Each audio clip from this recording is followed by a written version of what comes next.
So hi வணக்கம். So நம்ம இன்றைக்கி Jan 23க்கான கரண்ட் அஃபேர்ஸ் பார்க்கலாம். அண்ட் நேற்று Jan 22க்கான கரண்ட் அஃபேர்ஸ் எல்லாம் கொடுத்துருந்தோம். அது வீடியோ பண்ணியிருந்தோம். நீங்கள் அது ரிலேட்டடான வீடியோ நம்ம டிஸ்கிரிப்ஷன்லேயே கொடுக்குறேன். நீங்கள் அது ரிலேட்டடான அந்த நேற்று ரிலேட்டடான கொஸ்டின்ஸை கூட ஒரு முறை ரிவைஸ் பண்ணிவிட்டு இன்றைக்கி ஸ்டார்ட் பண்ணிடலாம். ஸோ நம்ம டைரெக்டாக இப்போ Jan 23க்கு போயிடலாம். இந்த பர்டிகுலர் டேட் ரொம்ப ரொம்ப இம்பார்ட்டண்ட்டான டேட். ஏன்னா சுபாஷ் சந்திர போஸ் அவர்கள் பிறந்த தினம். பராக்கிரம திவாஸ் அப்படின்னு சொல்லி இந்தியன் கவர்மெண்ட் அனௌன்ஸ் பண்ணுறாங்க. இந்த பராக்கிரம திவாஸ் அப்படின்னா தமிழில் என்ன அர்த்தம் அப்படின்ட்டுனா வலிமை தினம் அப்படின்னு மீனிங். அது 2021 அனௌன்ஸ் பண்ணியிருப்பாங்க பராக்கிரம திவாஸ் அப்படின்னு. அதற்கு முன்னாடி சுபாஷ் சந்திர போஸ் அவர்களோட பிறந்த நாளை எதுவாகவும் செலிப்ரேட் பண்ணலை. ஆஃப்டர் 2021 இருந்து தான் இந்த பராக்கிரம திவாஸ் அப்படின்னு ஒன்று செலிப்ரேட் பண்ணுறோம். ஸோ அப்போ என்னைக்கு பராக்கிரம திவாஸ், நேதாஜி சுபாஷ் சந்திர போஸ் அவர்களோட பிறந்த நாளை பராக்கிரம திவாஸ் அப்படின்னு நம்ம செலிப்ரேட் பண்ணுறோம். அந்த தினம் என்னைக்கு, அதான் கொஸ்டின். ஸோ அதற்கான answer it is January 23. January 23 பராக்கிரம திவாஸ் அப்படின்னு நம்ம செலிப்ரேட் பண்ணுறோம். தமிழ் மொழிபெயர்ப்பில் அது நம்ம வலிமை தினம் அப்படின்னு சொல்கிறோம். ஞாபகம் வச்சுக்கணும்.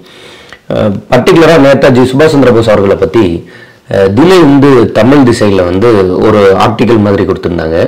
இந்த ஆர்டிக்கல் நான் இதை இப்போ நீங்கள் பார்க்குற அதே இமேஜ் நம்மளோட டெலிகிராம் சேனலில் ஜிகே சங்கர் லேர்னிங் இன்ஸ்டியூட் இந்த டெலிகிராம் சேனல்லே நம்ம கொடுத்துருக்கோம். நீங்கள் விருப்பம் இருந்தால் இந்த டெலிகிராம் சேனலில் நார்மலாக டெலிகிராமில் போயிட்டு ஜிகே சங்கர் லேர்னிங் இன்ஸ்டியூட்னு டைப் பண்ணிங்கனாவே இது வரும். இதில் போயிட்டு நீங்கள் ஜாயின் பண்ணிக்கலாம். சுபாஷ் சந்திர போஸ் அவர்கள் பற்றி நம்ம படிச்சுக்க வேண்டியது, தெரிஞ்சிக்க வேண்டியது நிறைய இருக்குது.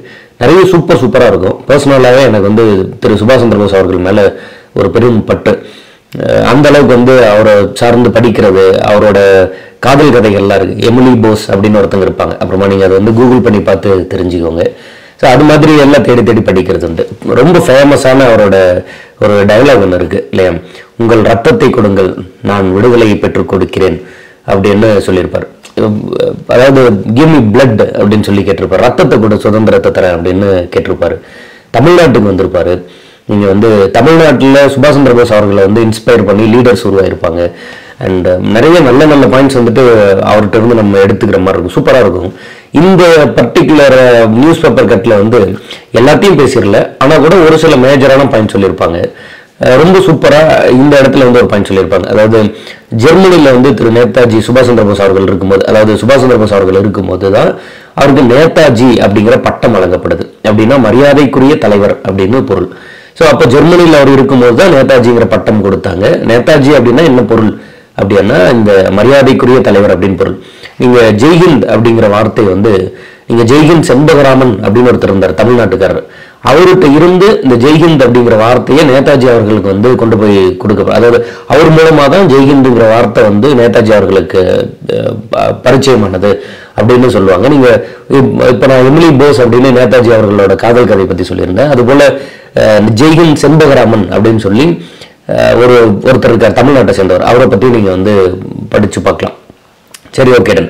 நேதாஜி சுபாஷ் சந்திர போஸ் அவர்கள் 1897 ஜனவரி 23 அன்னைக்கு பிறக்கிறார். 1897 ஞாபகம் வச்சுக்கணும், ரொம்ப ரொம்ப இம்பார்ட்டன்ட்.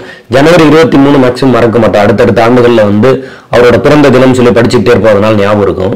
பர்டிகுலராக அவர் எந்த ஆண்டு பிறந்தார் அதை மறந்துடக்கூடாது. 1897. அதே போல் இந்த மாதிரி ஏதாவது ஒரு தினம் படிக்கும்போது எந்த ஆண்டு முதல் அது கொண்டாடப்படுகிறது அப்படின்னு ஞாபகம் வச்சுக்கணும். இப்போ நேதாஜி சுபாஷ் சந்திர போஸ் அவர்கள் 1945 ஆகஸ்ட் 18 அன்னைக்கு இந்த ஜப்பான்ல இருந்து ஒரு விமானத்தில் போகும்போது மரணித்திட்டதா சொல்லப்படுது. ஆனால் இன்னமும் அவர் சார்ந்த மரணம் ஒரு மர்மமாகவே இருக்கு, அதெல்லாம் சொல்லியிருப்பாங்க. அண்ட் 1945 அவர் மரணித்துறார். அதன் பிறகு அவரோட பிறந்தநாள் நம்ம செலிப்ரேட் பண்ண ஆரம்பிச்சிட்டோமா? இல்லை, 2021 இருந்து தான் பராக்கிரம திவாஸ் செலிப்ரேட் பண்ணப்படுது. மற்றபடி ஐஎன்எம்ல அவரை பற்றின சில இம்பார்ட்டன்ட் ஃபேக்ட்ஸ் எல்லாம் கொடுத்துருப்பாங்க. மகாத்மா காந்தி அவர்கள் ஒரு வேட்பாளர் நிறுத்துவார். நேதாஜி சுபாஷ் சந்திர போஸ் அவர்கள் மகாத்மா காந்தி அவர்கள் நிறுத்தின வேட்பாளருக்கு எதிராக நின்று காங்கிரஸ் தலைவரை ஜெயிப்பார். ஆனாலும் அவர் மகாத்மா காந்தி மேல இருந்த ஒரு பற்றின் காரணமாக அந்த பதவியிலிருந்து ராஜினாமா பண்ணிட்டு போயிட்டு தான் ஃபார்வர்ட் பிளாக் அப்படிங்கிற ஒரு கட்சி ஆரம்பிப்பார். இந்த மாதிரி அடுத்தடுத்து அவரோட ரொம்ப இம்பார்ட்டன்டான சில ஃபேக்ட்ஸ் எல்லாம் கொடுத்துருந்தாங்க. இந்த நியூஸ் பேப்பர் கட்டுமே நீங்க படிச்சு பார்க்கலாம். சரி, ஓகே டன். ஜனவரி 23 ஞாபகம் வச்சுக்கணும். சில இம்பார்ட்டண்ட்டான பர்த்டே எல்லாம் வரும்போது அதை வந்து ரொம்ப ரொம்ப முக்கியமாக நம்ம வந்துட்டு பார்த்துக்கணும்.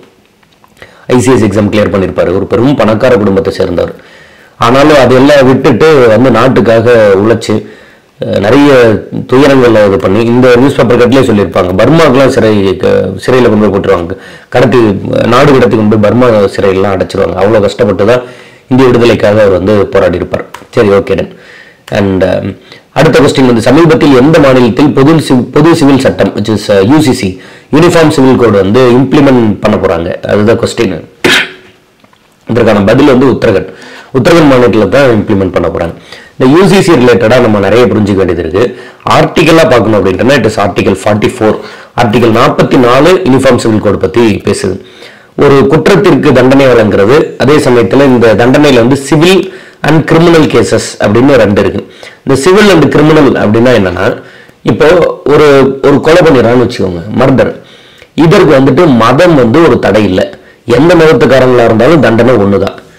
சரியா புரிஞ்சுக்கிறீங்க? ஒரு கிரிமினல் கேஸ் அப்படின்னு வரும்போது irrespective ஆஃப் தி ரிலீஜியன் யாரா இருந்தாலும் அவங்களுக்கு வந்து நம்ம ஒரே மாதிரியான தண்டனை தான் கொடுக்குறோம். அதுவே ஒரு சிவில் மேட்டர் அப்படின்னு வரும்போது, ஒரு மேரேஜ் இல்ல சொத்து சம்பந்தமானது, ப்ராப்பர்ட்டி சம்பந்தமானது, இந்த மாதிரி ஏதாவது ஒரு சிவில் மேட்டர் அப்படின்னு வரும்போது அதுக்கு வந்துட்டு எல்லா மதத்தினருக்கும் ஒரே மாதிரியான தீர்வுகளை வந்து நம்ம கொடுக்கறது இல்லை.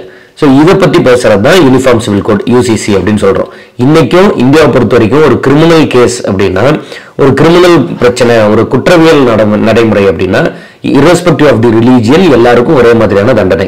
ஆனா சிவில் கேசஸ் அப்படின்ட்டுனா அதுல வந்துட்டு நிறைய டிஃபரன்ஸ் இருக்கு. இந்த டிஃபரன்ஸை களையணும் அப்படின்னு அரசியலமைப்புல டிபிஎஸ்பில எழுதி வச்சிருக்கோம். நம்ம வந்துட்டு இதை வந்துட்டு கட்டாயமா எழுதி வைக்கல, ஒரு அறிவுரையாக எழுதி வச்சிருக்கோம். ஸோ அதை இம்ப்ளிமெண்ட் பண்றதுல நிறைய ப்ராக்டிக்கல் டிஃபிகல்டிஸ் இருக்கு. பட் உத்தரகண்ட் வந்து அதை இம்ப்ளிமெண்ட் பண்ண போறதா சொல்லியிருக்காங்க. அதற்கான அப்ரூவல் வந்து ரீசெண்டாக கிடைச்சிருக்கு. அதனால நம்ம இந்த கொஸ்டின் வச்சிருக்கோம். ஸோ அந்த எந்த மாநிலத்தில் அது இம்ப்ளிமெண்ட் பண்றதுக்கான அப்ரூவல் கிடைச்சிருக்கு அப்படின்ட்டுனா அது வந்து உத்தரகண்ட். இதற்கான ஆன்சர் வந்துட்டு உத்தரகண்ட். அடுத்த கொஸ்டின் வந்து, 2024 டிசம்பர்ல இந்தியாவின் எலக்ட்ரானிக்ஸ் ஏற்றுமதி எத்தனை சதவீதம் அதிகரித்துள்ளது? இது வந்து ஒரு ஆல் டைம் ஹை அப்படின்னு சொல்றாங்க. அது என்ன ஆல் டைம் ஹை அப்படின்ட்டுனா, இது வரைக்கும் வரலாறு காணாத அளவுல டிசம்பர் 2024ல 35.11%, ஆப்ஷன் டி 35.11% வந்து இந்தியாவோட இந்த எலக்ட்ரானிக்ஸ் வந்து பர்டிகுலரா ஏற்றுமதி, நம்ம வேற நாடுகளுக்கு அனுப்பி வைக்கக்கூடிய அந்த எலக்ட்ரானிக்ஸோட நம்பர்ஸ் வந்து ரொம்ப டிராமட்டிக்கலா அதிகரிச்சிருக்கு. ஸோ அதுதான் அதற்கான ஆன்சர். பெண்கள் கோகோ அணி, கோகோ அப்படிங்கிற அந்த கேம்ல பெண்கள் அணி வந்து உலக சாம்பியன்ஷிப் பெறாங்க. நேபாளை எதிர்த்து விளையாடுறாங்க. ஃபைனல்ஸ்ல இந்திய அணி வந்து ஜெயிக்குது. இப்போ ரீசெண்டா மென்ஸ் கோகோ அணியும் உலக சாம்பியன்ஷிப்ல ஜெயிச்சிட்டாங்க. ஸோ அப்போ உமன்ஸ் சாம்பியன்ஷிப்லயும் நம்ம வந்து வேர்ல்டு சாம்பியன் ஆயிட்டோம். உமன்ஸ் அந்த கோகோ டீமும் மென்ஸ் கோகோ டீமும் வேர்ல்டு சாம்பியன் ஆயிட்டாங்க. ஸோ இதுமே வந்துட்டு ரீசன்ட் நியூஸ். இந்த கேள்விக்கு பர்டிகுலரா பதில் என்ன அப்படின்னா, இட் இஸ் இந்தியா. யாரு கூட விளையாண்டாங்க ஃபைனல்ஸ் அப்படின்ட்டுனா நேபாளோட விளையாண்டாங்க. வெற்றி பெற்ற நாடு எது அப்படின்ட்டுனா வெற்றி பெற்ற நாடு வந்து இந்தியா. அடுத்த கொஸ்டின் வந்து, வேர்ல்டு எக்கனாமிக் ஃபோரம், உலக பொருளாதார மன்றம், இந்த வேர்ல்டு எக்கனாமிக் ஃபோரம் தான் நம்ம வந்துட்டு தமிழகம் பண்ணி உலக பொருளாதார மன்றம் அப்படின்னு சொல்றோம். இந்த உலக பொருளாதார மன்றம் வேர்ல்டு எக்கனாமிக் ஃபோரம் 2025ல இந்தியாவின் சார்பாக பங்கெடுக்கக்கூடியவர் யாரு? இதான் கொஸ்டின். இதற்கு வந்துட்டு இந்த இமேஜ் பார்த்து நீங்க வந்து ஆன்சர் சொல்லலாம். இது வந்து திரு அஸ்வினி வைஷ்ணவ் அவர்கள் வந்து பங்கெடுத்துக்கிறாரு. வெளியுறவுத்துறை அமைச்சர் டாக்டர் எஸ் ஜெய்சங்கர் அவர்கள் இருக்கிறதுனால டக்குன்னு இந்த ஆப்ஷன்ல பார்க்கும்போது அவர் பேர் எழுதுறதுக்கான வாய்ப்பு இருக்கு. அப்படி எழுதிடாதீங்க. திரு அஸ்வினி வைஷ்ணவ் அவர்கள் பங்கெடுத்துக்கிறாரு. இந்த எக்கனாமிக் ஃபோரம் வந்துட்டு இப்போ ரீசெண்டா கொஞ்சம் ட்ரெண்டிங்கா இருக்கு. எடுத்துக்காட்டா ஆந்திர பிரதேசம், தெலுங்கானா, தமிழ்நாடு இவங்க எல்லாம் வந்து இந்த சிங்கப்பூர்ல நடக்கக்கூடிய இந்த எக்கனாமிக் ஃபோரம் மீட்டிங்ல தங்களோட மாநிலத்திற்கு அதிக இன்வெஸ்ட்மெண்ட்டை கொண்டு வரணும், ஃபாரின் கம்பெனிஸ் மூலமா அதிக இன்வெஸ்ட்மெண்ட்டை கொண்டு வரணும், அதன் மூலமா அதிக வேலை வாய்ப்பு எம்ப்ளாய்மெண்ட்டை வந்துட்டு அதிகமா உருவாக்கணும் அப்படிங்கிற நோக்கத்துல எந்த அளவு இன்வெஸ்ட்மெண்ட்டை தன்னோட மாநிலத்துக்கு கொண்டு வர முடியும்னு சொல்லி போட்டி போட்டுட்டு இவங்க வந்து அந்த எஃப்டிஐ வந்து அட்ராக்ட் பண்றது வந்துட்டு ரீசெண்ட் டைம்ல ஒரு பேசு பொருளா இருந்தது. அதனால இந்த கொஸ்டின் வந்து கொண்டு வந்திருந்தோம். ஸோ இப்போ இந்த உலக பொருளாதார மன்றம் 2025 வந்து இந்தியாவை ரெப்ரசென்ட் பண்ணியிருக்கக்கூடிய மினிஸ்டர் வந்து திரு அஸ்வினி வைஷ்ணவ் அவர்கள் வந்து இந்தியாவை ரெப்ரசென்ட் பண்ணியிருக்காரு. சரி, ஓகே டன்.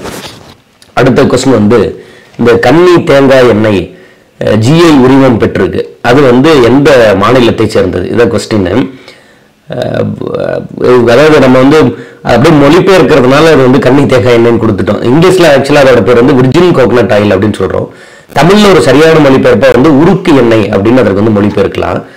பட் எது சரி அப்படிங்கிறதுல ஒரு கொஸ்டின் இருந்தால் கூட அது என்ன விர்ஜின் கோகனட் ஆயில் அப்படின்னா, நார்மலாக நம்ம தேங்காய் எப்படி தயாரிப்போம் அப்படின்ட்டுனா, தேங்காயை வந்து இந்த கோகனட் வந்து எடுத்து அதை வந்து அந்த வெயிலில் வந்து நல்லா அதை வந்து ட்ரை பண்ணி காய வச்சுட்டு அதுக்கப்புறம் அதை வந்து போட்டு செக்கில் போட்டு அல்லது ஏதாவது ஒரு மிஷினரியில் வச்சு ஆட்டி அதை புழிஞ்சு எண்ணெய் வந்து எடுத்துருவோம். இது நார்மலாக பண்ணக்கூடிய ப்ரொசீஜர்.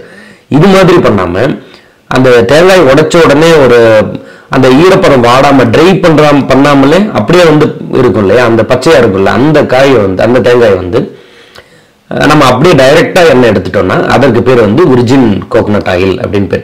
உங்களுக்கு புரியுது நினைக்கிறேன். நீங்கள் இந்த இமேஜில் பார்க்குறீங்க இல்லையா, இது போல் தேங்காய் உடைச்ச உடனே எப்படி இருக்கும், ஒரு மாதிரி ஃப்ரெஷ்ஷாக இருக்கும்ல. சட்னிக்கு பயன்படுத்தும் போது நம்ம வந்து அந்த ஃப்ரெஷ்ஷான தேங்காய் தானே பயன்படுத்துவோம். அந்த தேங்காய் அப்படியே எடுத்து நம்ம வந்து எண்ணெயாக மாற்றிட்டோம்னா அதற்கு பேர் விர்ஜின் கோகனட் ஆயில் பேர். இந்த விர்ஜின் கோகனட் ஆயிலோட உற்பத்தியில் நிறைய உமன் வந்து இன்வால்வ் ஆகுறாங்க. அதனால இது வந்து உமன் எம்பவர்மெண்ட்டுக்கு யூஸ்ஃபுல்லாக இருக்குது. இதற்கு வந்துட்டு செல்ஃப் ஹெல்ப் குரூப் SHGன்னு சொல்லப்படுற இந்த செல்ஃப் ஹெல்ப் குரூப் வந்து உதவுது அப்படின்னு சொல்லி பிரதமர் மோடி அவர்கள் வந்து பேசியிருந்தார். அது எந்த ரீஜன், அதாவது யூனியன் டெரிட்டரி அல்லது மாநிலம், அதாவது கொஸ்டின். இதற்கான ஆன்சர் வந்து அந்தமான் நிக்கோபர். நான் ரொம்ப கன்ஃபார்ம் பண்ணிக்கிறேன் இது அந்தமான் நிக்கோபர் தானான்ட்டு, தப்பாக சொல்லிடக்கூடாதுல்ல. ஸோ இதற்கான ஆன்சர் வந்து அந்தமான் நிக்கோபர்.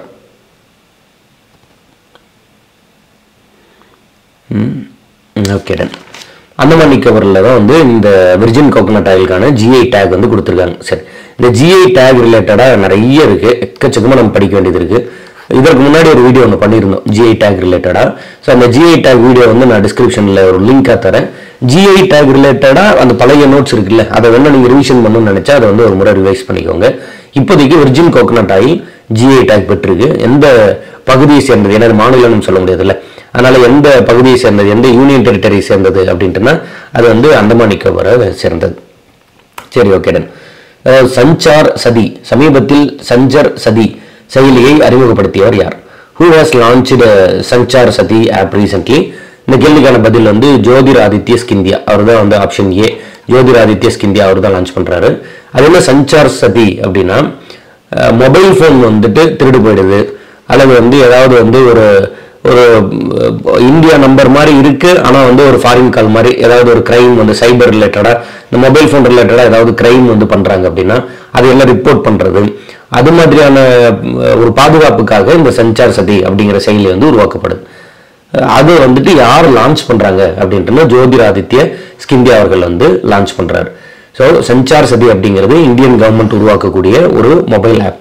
இந்த ஆப்பில் ஏதாவது ஒரு நம்பர் வந்து மிஸ்லீடிங்காக இருக்குது, அல்லது வந்து ஃபால்ஸான ஏதாவது ஒரு ஸ்டேட்மெண்ட் கொடுத்து பணத்தையோ இல்லை ஏதாவது ஒரு இதுவோ வந்துட்டு தவறான ஒரு இல்லீகலான ஆக்டிவிட்டீஸில் இன்வால்வ் ஆகுறாங்க அப்படின்ட்டுனா அவங்கள ரிப்போர்ட் பண்ணுறதுக்கும் தொலைஞ்சு போன மொபைல் ஃபோன்ஸ் வந்து லாக் பண்ணுறதுக்கும் இது மாதிரியான சில சேஃப்டி மெஷர்ஸ்க்காக இந்த ஆப் வந்து பயன்படுத்தப்படுது. இந்த ஆப்போட பேர் என்ன? சஞ்சர் சதி ஆப். ஞாபகம் வச்சுக்கணும். சரி, ஓகே டன். அடுத்த கொஸ்டின் வந்து fund of funds scheme for start up is operated by which organisation? இது ஆக்சுவலாக பார்த்தீங்கன்னா 2016 இந்த ஸ்கீம் வந்து தொடங்கியிருப்பாங்க. 2016 தொடங்கப்பட்ட இந்த ஸ்கீம் வந்து ஃபண்ட் ஆஃப் ஃபண்ட் அப்படின்னா என்னன்னா, இப்போ வந்து 2016 தொடங்கும்போது கிட்டத்தட்ட ₹10,000 crore மேலே என்ன பண்ணியிருப்பாங்க அப்படின்ட்டுனா ஃபண்ட் வந்து அலோகேட் பண்ணியிருப்பாங்க. இதை வந்து டைரக்டாக ஸ்டார்ட் அப்பில் கொண்டு போயிட்டு இன்வெஸ்ட் பண்ணாமல், நேரடியாக போய் ஸ்டார்ட் அப்பில் இன்வெஸ்ட் பண்ணாமல் செபியோட அந்த ரெகனைஸ்டு ஆர்கனைசேஷன்ஸ் மூலமாக போய் அந்த ஃபண்டை வந்துட்டு இன்வெஸ்ட் பண்ணுறது, ஈக்விட்டி அது மாதிரி வந்து இன்வெஸ்ட் பண்ணுறது, அது மாதிரி ஸ்டார்ட் அப்ஸில் இன்வெஸ்ட் பண்ணுறது, இது போல் ஒரு இன்வெஸ்ட்மெண்ட் போர்ட்ஃபோலியோ கிரியேட் பண்ணுறது தான் இந்த ஃபண்ட் ஆஃப் ஃபண்ட் அப்படிங்கிற ஒரு மெத்தட். இதை மேற்பார்வை பண்ணக்கூடிய ஆர்கனைசேஷன் யாரு அப்படின்ட்டுனா விச் இஸ் சிட்பி அப்படின்ட்டுனா small industries development bank of India. So இந்த கொஸ்டினுக்கான ஆன்சர் வந்து it is option C, SIDBI, small industries development bank of India. இதுதான் வந்து இதையே மேற்பார்வை பண்ணக்கூடிய ஒரு வங்கியாக, ஒரு அபெக்ஸ் ஆர்கனைசேஷனாக இருக்கும். ஃபண்ட் ஆஃப் ஃபண்ட், ஸ்டார்ட் அப்களுக்கான ஃபண்ட் ஆஃப் ஃபண்ட்ஸ் திட்டம் எந்த நிறுவனத்தால் இயக்கப்படுகிறது? இதற்கான பதில் வந்து சிட்பி. சரி, ஓகே டன். டிக்டாக் செயலியை பேன் பண்ண நாடு இது வந்து it is option B, America. ரீசெண்டாக வந்து அமெரிக்கா தான் என்ன பண்ணிடுச்சு அப்படின்ட்டு அந்த டிக்டாக் செயலியை வந்து பேன் பண்ணிட்டாங்க. மெனி ரீசன்ஸ் இருக்கலாம். அது ஒன் ஆஃப் த ரீசன் வந்து சைனாவோட ஆப் அப்படிங்கிறதுனால அமெரிக்கன்ஸோட அந்த டேட்டா வந்து பெரிய அளவில் வந்து சைனீஸ் சர்வர்ஸ்க்கு போகிறதுக்கான வாய்ப்பு இருக்குன்னு சொல்லி பேன் பண்ணிட்டாங்க. இதே ரீசனுக்காக சில ஆண்டுகளுக்கு முன்னாடி இந்தியாவும் இந்த ஆப் வந்து பேன் பண்ணியிருந்தாங்க. இப்போ ரீசெண்டாக அமெரிக்காவும் இதை வந்துட்டு பேன் பண்ணிட்டாங்க. தேசிய அடுத்த கொஸ்டின் வந்து சமீபத்தில் தேசிய அறிவியல் நாடக விழா 2024-25 எந்த நகரத்தில் ஏற்பாடு செய்யப்பட்டது? The National Science Drama Festival 2024-2025 was organized in which city? இதற்கான ஆன்சர் வந்து நியூ டெல்லி. அதாவது ஆப்ஷன் டி நியூ டெல்லி தான் அதற்கான answer. Ministry of culture government of India அவங்க வந்துட்டு நேரு சயின்ஸ் சென்டர் அப்படிங்கிற ஒன்று வந்து national council for science museum ministry of culture and government of India இந்த ஆர்கனைசேஷன் மூலமாக சிம்பிளாக புரிஞ்சுக்கணும்னா கலாச்சார அமைப்பு, மத்திய அரசோட கலாச்சார அமைப்பு. அவங்க வந்து வருஷம் ஒரு தேசிய அறிவியல் நாடகம் அப்படின்னு ஒரு விழா நடத்துறாங்க. அந்த இதில் இந்த வருஷம் வந்து ஏஐ பற்றி, ஆர்டிஃபிஷியல் இன்டெலிஜென்ஸ் பற்றி பேசுறது, இன்னும் இப்போ இருக்கக்கூடிய ரீசெண்டான ப்ராப்ளம்ஸ் லைக் கிளைமேட் சேஞ்ச் பற்றி பேசுறது, இது மாதிரியான சில விஷயத்தை எல்லாம் வந்து காட்சிப்படுத்துறாங்க. இது எந்த சிட்டியில் நடக்குது? இந்தியாவில் பர்டிகுலராக எந்த சிட்டியில் நடக்குது? அதான் கொஸ்டின். அதுக்கான ஆன்சர் என்ன? நியூ டெல்லி. நியூ டெல்லியில் நடக்குது. அடுத்த கொஸ்டின் வந்து மத்திய ரிசர்வ் போலீஸ் படையின் சிஆர்பிஎஃப் டைரக்டர் ஜெனரலாக நியமிக்கப்பட்டவர் யார்? இதற்கான ஆன்சர் வந்துட்டு ஞானேந்திர பிரதாப் சிங். இவர் வந்து 1991 ஐபிஎஸ் பேட்ச் சேர்ந்தவர். அஸ்ஸாமில் வந்து டிஜிபியாக இருந்தார். பர்டிகுலராக இந்த சிஏஏ சட்டம் இருக்கும்போது இவரோட பேர் வந்து பெருசாக வந்து பேசுபொருளாக இருந்தது. அவர் வந்து இப்போ இந்த சிஆர்பிஎஃப்க்கு தலைவராக மத்திய ரிசர்வ் படையின் டைரக்டர் ஜெனரலாக டிஜிபியாக வந்துட்டு அறிவிக்கப்பட்டிருக்காரு. இந்த சிஆர்பிஎஃப் அப்படிங்கிறது வந்து கிட்டத்தட்ட 1939 கிரவுன் ரெப்ரசன்டேட் பண்ணி, கிரவுன் வந்து விச் இஸ் பிரிட்டிஷ் ரூலை ரெப்ரசன்ட் பண்ணி உருவாக்கப்பட்ட ஒரு போலீஸ் அமைப்பு. பிறகு 1947க்கு பிறகு, விடுதலைக்கு பிறகு இது வந்து சென்ட்ரல் ரிசர்வ் போலீஸ் ஃபோர்ஸ் அப்படின்னு பெயர் மாற்றப்படுது. ஸோ இந்த சென்ட்ரல் ரிசர்வ் போலீஸ் ஃபோர்ஸ் வந்துட்டு இப்போ வந்துட்டு மத்திய அரசோட ஒரு போலீசிங் ஆர்கனைசேஷனாக செயல்படுது. இதோட தலைவராக இப்போ யார் நியமிக்கப்பட்டிருக்காங்க அப்படின்னா திரு ஞானேந்திர பிரதாப் சிங் அவர் வந்து நியமிக்கப்பட்டிருக்காரு. இவர் ஆல்ரெடி எங்க இருந்தாரு? அஸ்ஸாம்ல இருந்தார். சரி, ஓகே. அடுத்த கொஸ்டின், சமீபத்தில் எந்த நகரத்தில் சோலார் மொபைல் வேன் பயிற்சி அலகுகள் தொடங்கப்பட்டுள்ளது? Solar mobile van training units அப்படின்னா என்னன்னா, ஒரு வேனு, இந்த வேன்ல வந்துட்டு சோலார் பேனல் மூலமா அதாவது சோலார் எனர்ஜியை யூஸ் பண்ணி செயல்படுற மாதிரியான ஒரு செட்டப் வந்து கிரியேட் பண்ணிக்கிறோம். சரி, இப்போ இந்த வேன் என்ன பண்ணுது அப்படின்னா, என்ன ட்ரெயின் பண்ணுது? ட்ரைனிங் யூனிட்ஸ் பெருஸ்டம் என்ன ட்ரெயின் பண்ணுது அப்படின்னா, டிஜிட்டல் லிட்ரஸி, டிஜிட்டல் வேர்ல்டு பத்தின, அதாவது இப்போ நம்ம பயன்படுத்தக்கூடிய இந்த டிஜிட்டல் டிவைசஸ் பத்தின, அதுல இருக்கக்கூடிய ப்ரோஸ் என்ன, கான்ஸ் என்ன, எப்படி பயன்படுத்தணும், என்னென்ன அட்வான்ஸ்மெண்ட்லாம் இருக்கு, இதை பத்தின நாலேஜை எங்க கொண்டு போய் சேர்த்துது அப்படின்னா ரூரல் கிராமப்புறங்களுக்கு கொண்டு போய் சேர்த்துது. ஸோ இதுதான் இந்த திட்டம். ஸோ அப்போ ஒரு சோலார் மொபைல் வேன் மூலமா ட்ரைனிங் யூனிட்ஸை லான்ச் பண்றாங்க. எதற்கான ட்ரைனிங் யூனிட்ஸ் அப்படின்ட்டுனா இந்த டிஜிட்டல் லிட்ரஸி பத்தின ட்ரைனிங் யூனிட்ஸ். யாருக்காக அப்படின்ட்டுனா ரூரல் பீப்புளுக்காக. எந்த ஊர்ல ஸ்டார்ட் ஆச்சு? இதற்கான ஆன்சர் என்னன்னா ஆப்ஷன் டி நியூ டெல்லி. அங்கிருந்து ஸ்டார்ட் ஆச்சு தான் அதற்கான ஆன்சர். ஸோ அடுத்த கொஸ்டின் வந்து இந்த ஜிகுவான் செயற்கைக்கோள் ஏவுதளத்தில் இருந்து எந்த நாட்டின் செயற்கைக்கோளை சீனா வெற்றிகரமாக விண்ணில் செலுத்தியது? China has launched the satellite of which of the country from Jiuquan அப்படிங்கிறது ஒரு இடம். இப்போ நம்ம ஊரில் எப்படி ஸ்ரீஹரிகோட்டா இருக்கு, இங்கிருந்து நம்ம வந்து இந்தியாவோட இந்த சேட்டலைட்ஸ் எல்லாம் லான்ச் பண்றோம்ல, அது போல ஜிகுவான் அப்படிங்கிற இடத்துல இருந்து சீனா வந்து சேட்டலைட் லான்ச் பண்ணுது. இப்போ ரீசெண்டாக எந்த நாட்டோட சேட்டலைட் லான்ச் பண்ணிருச்சு அப்படின்றது அதுக்கான answer option A which is Pakistan. பாகிஸ்தானோட EO-1S, அதாவது எர்த் அப்சர்வேஷன் சேட்டலைட் அப்படின்னு நம்ம படிப்போம். அது என்ன எர்த் அப்சர்வேஷன் சேட்டலைட் அப்படின்னா, பூமியோட பிசிக்கல், கெமிக்கல் அண்ட் பயாலஜிக்கல் ப்ராப்பர்ட்டிஸை பற்றி பார்த்து சொல்லக்கூடிய சேட்டலைட் பேர் எர்த் அப்சர்வேஷன் சேட்டலைட் பேர். இந்தியா கிட்டத்தட்ட EOS-8 இருக்கு. அதாவது எர்த் அப்சர்வேஷன் சேட்டலைட் 8 வரைக்கும் லான்ச் பண்ணிருச்சு. கடந்த நவம்பர் 2024 EOS-8 லான்ச் பண்ணோம். ஸோ அது மாதிரி பாகிஸ்தான் தன்னோட முதல் EOS, அதாவது எர்த் அப்சர்வேஷன் சேட்டலைட் 1 வந்து லான்ச் பண்ணியிருக்கு. அது யாரோட ராக்கெட் மூலமா லான்ச் பண்ணியிருக்கு அப்படின்னா சீனாவோட. இந்த ராக்கெட் அப்படிங்கிறது இதுக்குள்ள இருக்கக்கூடிய சேட்டலைட்டை கொண்டு போய் புவியீர்ப்பு விசையில கீழே வராத அளவுக்கு மேலே கொண்டு போய் விட்டுட்டு வரது தான் இந்த ராக்கெட். இந்த ராக்கெட் தான் சேட்டலைட்டை கொண்டு போய் வெளியிட்டு வரும். இந்த சேட்டலைட் பாகிஸ்தானோடது. இதை வெளியே கொண்டு போய் விட்டுட்டு அந்த லான்ச் பண்ண ராக்கெட் வந்து சைனாவோடது. எந்த ஊர்ல பர்டிகுலரா சைனால எந்த இடத்துல இருந்து லான்ச் பண்ணாங்க அப்படின்ட்டுனா இந்த ஜிகுவான் அப்படிங்கிற இடத்துல இருந்து லான்ச் பண்ணியிருக்காங்க. பாகிஸ்தான் லான்ச் பண்ண இந்த சேட்டலைட்டோட பேர் என்ன அப்படின்ட்டுனா விச் இஸ் EO அப்படின்னு சொல்றோம். அப்படின்னா earth observation satellite, PRSC EO-1 satellite அப்படின்னு படிக்கிறோம். எர்த் அப்சர்வேஷன் அப்படின்னா ஒரு டிசாஸ்டர் வரதை முன்கூட்டியே கணிச்சு சொல்றது, அந்த என்னென்ன நேச்சுரல் ரிசோர்சஸ் இருக்கு அப்படின்னு சொல்லி இயற்கை வளங்களை வந்து ஆராய்ச்சி பண்ணி சொல்றது, அது மாதிரி தன்னோட பகுதி சார்ந்த விஷயங்கள்ல இன்னும் டெப்தா ஆராய்ச்சி பண்றதுக்கு உதவுறது தான் இந்த எர்த் அப்சர்வேஷன் சேட்டலைட்ஸ். சரி, ஓகே டன். நிறைய நியூஸ் பேப்பர் கட்ஸ் வந்து நம்மளோட டெலிகிராம் சேனல்ல கொடுத்துருந்தோம். அதுல ஒரு சில இம்பார்ட்டன்டான நியூஸ் பேப்பர் கட்ஸ் மட்டும் நான் இங்க எடுத்து வச்சிருக்கேன். அதையும் சேர்த்து கூட பார்த்துடலாம். ஃபர்ஸ்டே சொல்லியிருந்தேன், இன்னைக்கு வந்து ஜனவரி 23 முக்கியமான விஷயமே வந்து சுபாஷ் சந்திர போஸ் அவர்கள் வந்து பிறந்தது தான். சுபாஷ் சந்திர போஸ் அவர்களோட பிறந்த நாள் வந்து பராக்கிரம திவாஸ் அப்படின்னு கொண்டாடுறோம். அப்படின்னா வலிமை தினம் அப்படின்னு அர்த்தம். வலிமை தினம் அப்படிங்கிறது 2021 இருந்து நம்ம வந்து செலிப்ரேட் பண்றோம். திரு சுபாஷ் சந்திர போஸ் அவர்கள் வந்து 1897 பிறந்தார். இது மாதிரிலாம் படித்தோம். இவர் ரிலேட்டடா இருக்கக்கூடிய தினம் இந்த தமிழ் திசையில் இருக்கக்கூடிய நியூஸ் பேப்பர் கட்டில் சொல்லியிருந்தோம். அது போல இன்னொரு மிக முக்கியமான ஒரு நியூஸ் பேப்பர் டேட்டா வந்து தினமணியில கொடுத்திருந்தாங்க. அதுல வந்து இஸ்ரோ பத்தி பேசியிருந்தாங்க. இஸ்ரோ வந்து மிக விரைவில் வந்து தன்னோட 100வது சேட்டலைட்டை லான்ச் பண்ண போறாங்க. இதுல இஸ்ரோ ரீசெண்டா பண்ண மோஸ்ட் சக்சஸ்ஃபுல்லான விஷயம் என்ன அப்படின்னா ஸ்பேஸ் டாக்கிங். அப்படின்னா 2 தனித்தனி பகுதிகளை மிக வேகமான அளவுல சுத்திட்டு இருக்கும். அதோட வேகத்தை குறைச்சு கட்டுப்படுத்தி அதுக்கப்புறம் மிக அருகில் கொண்டு வந்து அது ஒன்னோட ஒன்று இணைக்கிறது. இது எதுக்காக நம்ம பண்றோம் அப்படின்ட்டுனா, நம்ம விரைவில் வந்து இன்டர்நேஷனல் ஸ்பேஸ் ஸ்டேஷன் போல இந்தியாவுக்கான ஒரு ஸ்பேஸ் ஸ்டேஷன் ஒன்று உருவாக்க போறோம். ஸ்பேஸ் ஸ்டேஷன் அப்படின்னா இப்போ நம்ம எப்படி இங்க வீடு கட்டுறோமோ அது போல வானில் வெட்ட வெளியில இந்தியா மேல மிதந்துட்டு இருக்க மாதிரியான ஒரு அமைப்பு ஒன்று உருவாக்க போறோம்.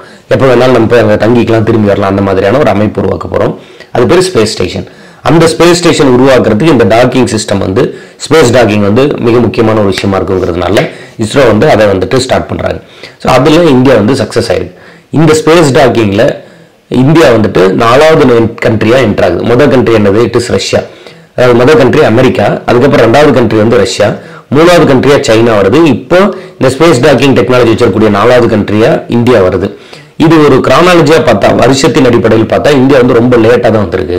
சரி, இந்த இடத்துல பாருங்க, நம்ம அந்த இயர்ஸ் கொடுத்துருப்போம். அமெரிக்கா வந்து 1966 வந்துடுறாங்க. ரஷ்யா வந்து 1967 வந்துடுறாங்க, 1967. அது சைனா வந்து 2011, இந்தியா வந்து 2025 வந்துடுறாங்க. லேட்டா வந்திருந்தா கூட இந்தியா வந்து ரொம்ப குறைவான செலவுல இந்த ஸ்பேஸ் டாக்கிங் பண்ணிடுது. 370 கோடி ரூபாய் மட்டுமே செலவு பண்ணி இருக்கிறதுலே மிக குறைவான செலவுல இந்த ஸ்பேஸ் டாக்கிங் அச்சீவ் பண்ண முதல் நாடாக இந்தியா வந்துருது. அண்ட் இதுக்கு பின்னாடி இருக்கக்கூடிய சில ப்ரோஸ் அண்ட் கான்ஸ் பத்தி லிஸ்ட் அவுட் பண்ணி பேசியிருப்பாங்க. பர்டிகுலரா சீனா வந்து தன்னோட ஜிடிபியில் 2.4% வந்துட்டு அறிவியல் ஆராய்ச்சிக்காக ஒதுக்குறாங்க. ஆனா இந்தியா தன்னோட ஜிடிபியில் 0.64% தான் ஒதுக்குறாங்க. அதாவது மொத்த நாட்டோட ஒரு தொகை ஒன்று இருக்கும்ல, வருமானம் செலவு எல்லாத்தையும் சேர்த்து ஒரு தொகை இருக்கும்ல, அது வந்து ஜிடிபின்னு வச்சுக்கோங்க. அந்த ஜிடிபியில் சீனா வந்து 2.4% ஒதுக்குறாங்க. அதே வந்து இந்தியா வந்து 0.64% தான் ஒதுக்குறாங்க அப்படின்னு சொல்லி அதோட ப்ரோஸ் அண்ட் கான்ஸ் மாதிரி பேசியிருந்தாங்க. இதுல நிறைய டேக் அவே பாயிண்ட்ஸ் இருந்தது. நிலாவில இருந்து மண் எடுத்துட்டு வரதுக்காக நம்ம வந்து சந்திராயன் 4 அப்படின்னு ஒரு ஸ்கீம் ஒன்று சந்திராயன் 3 வரைக்கும் பண்ணிட்டோம். 3 வந்து ரொம்ப சக்சஸ்ஃபுல்லா முடிஞ்சது. அடுத்து வந்து சந்திராயன் 4 பண்ண போறோம். சந்திராயன் 4ஓட டார்கெட் என்ன பண்ண போறோம் அப்படின்னா, நிலவுல இருந்து மண் எடுத்துட்டு வர போறோம் ஆராய்ச்சிக்காக. அது போல இந்த வருஷம் வந்து ககன்யான் திட்டம் எதிர்பார்க்கப்படுது. ஸோ அப்போ ககன்யான் ரிலேட்டடா இருக்கு. இப்போ இஸ்ரோவோட சேர்மன் மாத்திருக்காங்க. நீங்க வந்து இஸ்ரோவோட சேர்மன் இப்போ ரீசெண்டா மாத்தினாங்க. அவரோட பேர் வந்து நீங்க கமெண்ட் பண்ணலாம். அவர் தமிழ்நாட்டுக்காரரு, அதனால கண்டிப்பா ரொம்ப இம்பார்ட்டன்டா நம்ம படிச்சு வைக்கணும். கொஸ்டின்லாம் எக்ஸ்பெக்ட் பண்ணலாம். ஸோ நிறைய இம்பார்ட்டன்ட் ஃபேக்ட்ஸ் இருக்கு. இந்த நியூஸ் பேப்பர் கட்டுமே நம்மளோட டெலிகிராம் சேனல்ல இருக்கும். ஸோ அதுல ரொம்ப இம்பார்ட்டன்டா பட்டுச்சு, அதனால அதையுமே இதில் வச்சிருக்கோம். ஸோ பேட்டி பச்சாவோ பேட்டி பத்தாவோ அப்படின்னு ஒரு ஸ்கீம் இருந்தது. இந்த பேட்டி பச்சாவோ பேட்டி பத்தாவோ அப்படின்னா என்னன்னா, பெண் குழந்தைகளை பாதுகாப்போம், பெண் குழந்தைகளுக்கு கற்பிப்போம், ஜஸ்ட் படிக்க வைக்கலாம் அப்படின்னு சொல்லியிருப்பாங்க இல்லையா. பெண் குழந்தைகளை காப்போம், பெண் குழந்தைகளுக்கு கல்வி அளிப்போம், பெண் குழந்தைகளை காப்போம், பெண் குழந்தைகளுக்கு கல்வி அளிப்போம் அப்படின்னு சொல்லி ஒரு ஸ்கீம் ஒன்று லான்ச் பண்ணாங்க. எப்போ? ஜனவரி 22, 2015. ஸோ அப்போ 10 வருஷம் முடிஞ்சு. அந்த 10 இயர்ஸ் அனிவர்சரியை பத்தி பிரதமர் மோடி அவர்கள் வந்து பேசியிருந்தார். இந்த மாதிரியான பெனிஃபிட்ஸ் எல்லாம் இந்த ஸ்கீம் வந்து கொண்டு வந்துச்சு. ஸோ அது மாதிரியான ப்ரோஸ் அண்ட் கான்ஸை லிஸ்ட் அவுட் பண்ணி பேசியிருந்தார். ஸோ அப்போ அதுதான் நம்ம வந்துட்டு இதில் எடுத்துக்கூடிய டேக் அவே பாயிண்ட். இந்த ஸ்கீமுக்கு 10 வருஷம் ஆயிடுச்சு. ஸோ எப்போ இந்த ஸ்கீம் வந்தது அப்படின்னா ஜனவரி 22, 2015. இது வந்து ஒரு முக்கியமான விஷயமா இப்போ பார்க்கப்படுது. தமிழ்நாடு ரிலேட்டடா ஒரு இம்பார்ட்டன்டான ஃபேக்ட் இது. திருச்செந்தூர் கோவில் பக்கத்தில் ஒரு கடல் அரிப்பு ஏற்பட்டதற்கான ஒரு பாசிபிலிட்டி பத்தி பேசியிருந்தாங்க. பர்டிகுலரா இந்த இடத்துல 1990 இருந்து 2022 வரைக்கும் சேட்டலைட் மேப்பிங் வச்சு எவ்வளவு தூரத்துக்கு வந்து கடல் உள்வாங்கியிருக்கு, எவ்வளவு தூரம் வந்து இந்த இந்த கடல் அரிப்பு ஏற்பட்டிருக்கு அப்படிங்கிறத பத்தி பார்த்து சொல்லியிருந்தாங்க. கிட்டத்தட்ட 33% கடல் அரிப்பு ஏற்பாடு, மண் அரிச்சுக்கிட்டே உள்ள போயிட்டே இருக்கிறது தானே. ஸோ அது மாதிரி தான் இந்த கடல் அரிப்பு ஏற்பட்டிருக்கு அப்படிங்கிறத பத்தி பேசியிருந்தாங்க. ஸோ இதுல இன்னும் நிறைய இதோட ரிப்போர்ட் சப்மிட் பண்ணணும், என்ன நடந்துச்சு நடக்கல அதை பத்தி எல்லாம் சொல்லணும். இப்போதைக்கு ரொம்ப நார்மலா ஒரு கிளைமேட் சேஞ்சினாலேயோ இல்லை வந்து கடலோட அந்த நீர்வழி போக்கு வந்து மாறுறதுனாலையோ ஒரு பக்கம் மண் குவியும், இன்னொரு பக்கம் மண் அரிப்பு ஏற்படும். ஸோ இது வந்து நேச்சுரலா நடக்கும். அது போல இப்போ திருச்செந்தூர் கோவில் ஒட்டி இருக்கக்கூடிய பகுதிகளில் மண் அரிப்பு ஏற்பட்டிருக்கு. இன்னொரு பக்கம் அந்த மண் குவிஞ்சிருக்கும். ஸோ 1990 இருந்து 2022 வரைக்கும் இருக்கக்கூடிய சேட்டலைட் மேப்ஸ் வச்சு பார்க்கும்போது இந்த கடலோர பகுதிகளில் தமிழ்நாடு, புதுச்சேரி இது மாதிரி எல்லா பகுதிகளையும் சேர்த்து கிட்டத்தட்ட 33% மேல இந்த மண் அரிப்பு ஏற்பட்டிருக்கு அப்படிங்கிறத பார்த்துருக்காங்க. அண்ட் இது ரிலேட்டடாக வந்து தேசிய கடலோர ஆராய்ச்சி மைய தலைவர் திரு ராமநாதன் அவர்கள் தலைமையில் வந்து ஒரு 9 பேர் கொண்ட குழு ஆராய்ச்சி பண்ணிட்டு இருக்காங்க. அண்ட் அடுத்தடுத்து என்ன ப்ரொசீட் பண்றாங்க அப்படிங்கிறதெல்லாம் நம்ம பார்ப்போம். இதை மைண்டில் வச்சு வந்து அப்படி தொடர்ச்சி அடுத்தடுத்து என்ன நடக்குதுன்னு ஃபாலோ பண்ணிக்கலாம். ரொம்ப ரொம்ப இம்பார்ட்டன்ட். அடுத்த கரண்ட் அஃபேர்ஸ் இது நேஷனல் ஹெல்த் மிஷன் அப்படின்னு படிப்போம், NHM. இதை வந்து அடுத்த இன்னும் ஒரு 5 இயர்ஸ்க்கு எக்ஸ்டெண்ட் பண்ணியிருக்காங்க.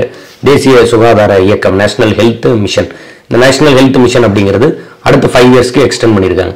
இப்போ நம்ம நிறைய ஃபேக்டர்ஸ் பற்றி நிறைய இம்பார்ட்டன்ட் கரண்ட் அஃபேர்ஸ் படிச்சிருப்போம். Maternity rate, birth rate, death rate, இது மாதிரி நிறைய படிச்சிருப்போம். இந்த டேட்டா எல்லாம் வந்து இந்த NHM தான் ரிலீஸ் பண்ணுறாங்க. நேஷனல் ஃபேமிலி ஹெல்த் சர்வே அந்த மாதிரி நிறைய பேசிஸில் ரிலீஸ் பண்ணுவாங்க. அதில் வந்து இப்போ பிறந்த குழந்தையோட இறப்பு, அதில் வந்து அந்த குழந்தையை பிரசவிக்கும் போது தாய்மார்களின் இறப்பு, மேட்டர்னிட்டி, அது போல வந்துட்டு எவ்வளோ தூரம் வந்துட்டு ஒரு குழந்தைக்கான ஊட்டச்சத்து கிடைக்குது, இது மாதிரி நிறைய ஃபேக்டர்ஸ் அனலைஸ் பண்ணி ஒரு ரிப்போர்ட் மாதிரி கொடுத்து யூஎனோட இந்த சஸ்டைனபிள் டெவலப்மெண்ட் கோல்ஸ் அப்படின்னு நம்ம படிப்போம், SDGன்ட்டு. இதை அடையிறதுல நம்ம எதில் வந்து லேகிங்காக இருக்கும், எதை அடைஞ்சிட்டோம், அது மாதிரியான சர்வேவாக நிறைய படிச்சுக்கிட்டே இருப்போம். இப்போதைக்கு இதில் நம்ம எடுத்துக்க வேண்டிய பாயிண்ட் ஏற்கனவே இருக்கக்கூடிய பாயிண்ட்ஸே தான் திரும்ப பேசியிருப்பாங்க. நீங்கள் வந்து ஒன்ஸ் வந்து மெயின்ஸுக்கெல்லாம் படிச்சிருந்தீங்கன்னா இது ரிலேட்டடாக நிறைய படிச்சிருப்பீங்க. இப்போ நம்ம இதை வந்து ரொம்ப எலாபரேட் பண்ணி இது தனி வீடியோ இந்த NHM ரிலேட்டடாக. இந்த நியூஸ் பேப்பர் கட் வந்து நம்ம ஆல்ரெடி கொடுத்துட்டோம், நீங்கள் அதை எடுத்துக்கலாம். ஆனால் கூட இதில் நம்ம புரிஞ்சுக்க வேண்டியது என்ன அப்படின்ட்டுனா தேசிய சுகாதார இயக்கம் அப்படின்னு ஒன்று இருக்குது. இந்த தேசிய சுகாதார இயக்கம் என்ன பண்ணுன்னா நாட்டில் இருக்கக்கூடிய சுகாதாரம் ரிலேட்டடான பிரச்சனைகள் என்ன, அதுக்கு என்ன தீர்வு, இப்போ ஆல்ரெடி எவ்வளோ இருக்குது, அதோட வேல்யூஸ் என்ன, அதை எல்லாத்தையும் லிஸ்ட் அவுட் பண்ணி கொடுத்து அது ரிலேட்டடான ஒரு அறிக்கையை சப்மிட் பண்ணக்கூடிய ஒரு அமைப்பு. ஸோ அதே அடுத்த 5 ஆண்டுகளுக்கு நீட்டிச்சிருக்காங்க. அண்ட் அதில் ஏற்கனவே சொல்லப்பட்ட சில முக்கியமான நிறைய டேட்டா இருக்குல்ல, அந்த டேட்டா பற்றி இதில் பேசியிருப்பாங்க. பர்டிகுலராக இங்கெல்லாம் பார்த்தீங்கன்னா 220 கோடி இந்த கொரோனா இன்ஜெக்ஷன் பற்றி பேசுவோம். ரொம்ப சிம்பிளாக ஒருத்தர் 2 ஊசி போட்டோம். இந்தியாவில் வந்து ரொம்ப ரொம்ப மினிமமாக 120 கோடி பேருக்காங்கன்னு வச்சுக்கோங்க. அப்போ ஒருத்தருக்கு 2 ஊசி அப்படிங்கும்போது ரொம்ப அப்ராக்சிமேட்டாக பார்த்தா கூட 240 கோடி ஊசி வந்துடும். அப்போ கிட்டத்தட்ட 220 கோடி ஊசிகள் தயாரிச்சது. அது மாதிரியான டார்கெட்ஸ்லாம் என்ன அச்சீவ் பண்ணுச்சு, இந்த NHM என்னென்ன பாசிட்டிவான விஷயங்களை பண்ணுச்சு, அதை பற்றியும் பேசியிருப்பாங்க. சும்மா ஒரு கிளான்ஸ் வந்து படிச்சு பாருங்க. இந்த இடத்துல வந்து சணலோட MSP பற்றி பேசியிருப்பாங்க. நம்ம ஜூட் அப்படின்னு படிக்கிறோம் இல்லையா, அதோட MSP வந்து கிட்டத்தட்ட 315 ரூபாய் இன்க்ரீஸ் பண்ணியிருக்காங்க. ஒரு விவசாயம் சம்பந்தப்பட்ட ப்ராடக்டோட MSP இன்க்ரீஸ் ஆகும்போது அது சார்ந்து இருக்கக்கூடிய பல லட்சம் விவசாய தொழிலாளர்கள் வந்து பயனடைவாங்க, கான்ஃபிடென்ட்டாக அதை வந்து பயிரிட வருவாங்க. ஸோ இப்போ இதுலேயே இன்னொரு பாயிண்ட் சொல்லியிருப்பாங்க, நாட்டில் 82% விவசாய தொழிலாளர்கள் வந்து வெஸ்ட் பெங்காலை சேர்ந்தவங்களா இருக்காங்க அப்படின்ட்டு. ஸோ இந்த சணல் தொழில் ரிலேட்டடாகவும் ஒரு ஃபேக்ட்டுக்கு வந்துட்டு அப்ரூவல் கொடுத்துருக்காங்க. ஸோ அதையும் வந்துட்டு இதில் கொடுத்துருந்தாங்க. ஒரு முறைக்கு 2 முறை கிளியராக வாசிச்சு பாருங்கள், உங்களுக்கு புரியும்னு நினைக்கிறேன். சரி, ஓகே டன். ஒரு அசைன்மெண்ட் ஒன்று எடுத்துக்கோங்க. ஏற்கனவே ஒரு அசைன்மெண்ட் கொடுத்துருந்தோம், இன்னொன்று எடுத்துக்கோங்க. நார்மலாக ஜனவரி 26 குடியரசு தினம் அப்படிங்கிறதுனால நம்ம ஏதாவது ஒரு கொஸ்டின் கேட்டால் டக்குன்னு வந்து ஜனவரி, அதாவது பர்டிகுலராக இந்த ஜனவரி 25, ஜனவரி 26, ஜனவரி 27 இது இந்த டேட்டுக்குள்ளே ஏதாவது ஒரு கொஸ்டின் கேட்டால் நமக்கு பதில் தெரிஞ்சால் சரியா அடிச்சிடும். அது வேற, பதில் தெரியலன்னா நம்ம டக்குன்னு ஜனவரி 26 பதிலாக எழுதுறதுக்கு நிறைய வாய்ப்பு இருக்கும். அதுபோல் தேசிய வாக்காளர் தினம் அப்படிங்கிறது என்னைக்கு அப்படின்னு நீங்கள் வந்து பார்த்துட்டு கமெண்ட் பண்ணுங்க. ஏன்னா மேக்சிமம் இந்த மாதிரி ஒரு ஏதாவது ஒரு கொஸ்டின் கேட்கும்போது வாக்காளர் தினம் ஓகே 26 குடியரசு தினம் வருது, அதனால டக்குன்னு வந்து நம்ம அதுவே வந்து வாக்காளர் தினமாக அறிவிச்சிடலாம். இல்லை வாக்காளர் தினம் ஏன் அறிவிக்கிறாங்க அப்படின்னா அன்னைக்கு தான் வந்துட்டு எலெக்ஷன் கமிஷன் ஆஃப் இந்தியா உருவான தினம். எலெக்ஷன் கமிஷன் ஆஃப் இந்தியா வந்து என்னைக்கு உருவாச்சு, அப்படி எலெக்ஷன் கமிஷன் உருவான தினத்தை நம்ம என்ன அறிவிக்கிறோம், வாக்காளர் தினமா அறிவிக்கிறோம். இந்த ஸ்டேட்மெண்ட் சரியா தப்பா, அல்லது அந்த வாக்காளர் தினம் என்ன தினத்துல வருது, ஜனவரி 25, 26, 27, இந்த கொஸ்டின்லாம் வந்துட்டு நல்லா கிளியரா புரிஞ்சுக்கணும். அடுத்தடுத்து வரும்போது இப்போ 25 26 வரும்போதெல்லாம் நம்மளே இதை பத்தி நல்லா கிளியரா பேசிடுவோம். பட் இருந்தாலும் நீங்க முன்னாடியே வந்து தேசிய வாக்காளர் தினம் என்னைக்கு, எலெக்ஷன் கமிஷன் ஆஃப் இந்தியா என்னைக்கு உருவாக்குனாங்க, அதனாலதான் தேசிய வாக்காளர் தினம் கரெக்டா கொண்டாடுறோமா, எப்போல இருந்து தேசிய வாக்காளர் தினம் கொண்டாடப்படுது, இதை பத்தி எல்லாம் கூட நீங்க வந்து ஃபர்தரா படிச்சு பாருங்க.